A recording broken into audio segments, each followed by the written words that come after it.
Hey, it's Mark Lanier with your video thought for the day. Okay, we're pulling into the Wimbledon weekend. A lot of you watch tennis. It's a biblical thing to do. I mean, it's talked about in the Bible. It says Moses served in Pharaoh's court. So come on. So I love to watch tennis. I've never really played tennis, but watching it, I love to do. Now, here's the thing. There's a dear friend of Becky's and mine named Janet. Janet thinks she's a tennis player per se, but I've eyed Janet in enough ways to know that I could beat her in tennis. And I told her that one time, and she was amazed, and she said, "How could you beat me in tennis? What's your experience level?" Well, when I told her I'd never really played tennis, she said, "There's no way I beat her." And I said, "Well, of course there's a way I beat you." I mean, I analyzed all of the different factors, mobility, agility, speed, all of these things that I had assessed. I said, "I clearly beat you in tennis." She said, "You won't know how to serve." And I said, "Well, I know how to serve. You hit the ball in that square over on the other side of the team. I've watched this on TV. I know exactly how." She said, "But you've never done it." I said, "I can serve." She said, "No, you can't beat me if you can't serve." Now, she's wrong. I haven't had a chance to show her that yet, but I will give her this. Service is an even more important biblical concept than tennis itself. It's absolutely critical. And it frames my video thought for the day as we roll into Wimbledon, because some of you will be watching this weekend. And if you do, I want you thinking about it in these terms. Jesus said in Matthew chapter 20, around verse 23, I think, he said that the Son of Man came to serve. That's an amazing thought. Jesus came to earth to serve. Now, set aside tennis for a moment and let's just talk about service.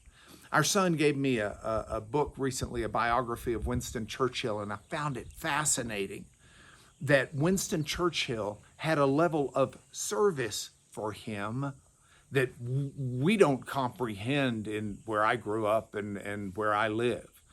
I mean, he had someone from his earliest age dress him.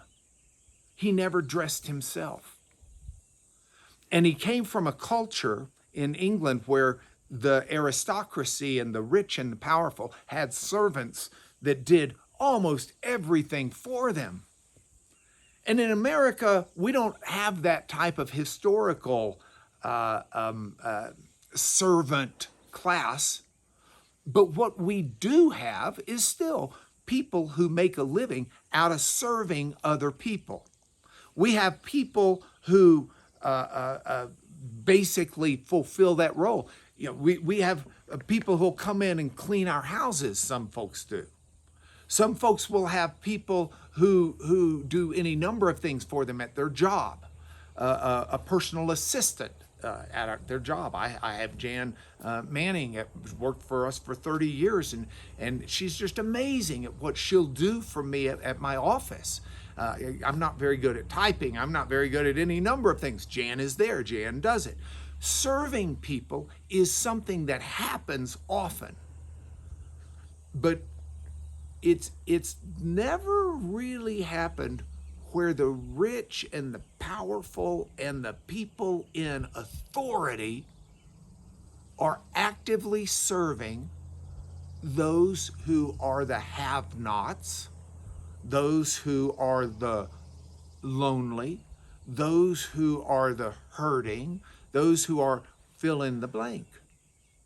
And yet you've got Jesus, God himself. If anyone in all history deserves to be served and could call on people to serve, it would be God.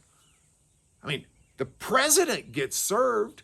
President Joe Biden doesn't cook his own meals. He doesn't drive his own car. Well, that's because he's the president. The president is a hangnail compared to God. And Jesus says the Son of Man came to serve and to give his life as a ransom for many. I want to be like Christ. I'm so far from it, it's not funny. But in my own feeble way, it's a desire of my heart. And if the Son of Man came to serve, for me to be like Christ is not simply to watch a tennis game or figure out how to serve to beat someone. For me to be like Christ is to find those people who need to be served and to serve them. Now that'll put a whole different spin on your weekend. So let's be thinking today and this weekend about how we can serve those who need our service. And we'll all be winners because we'll all grow in our Christ likeness. That's your video thought for the day.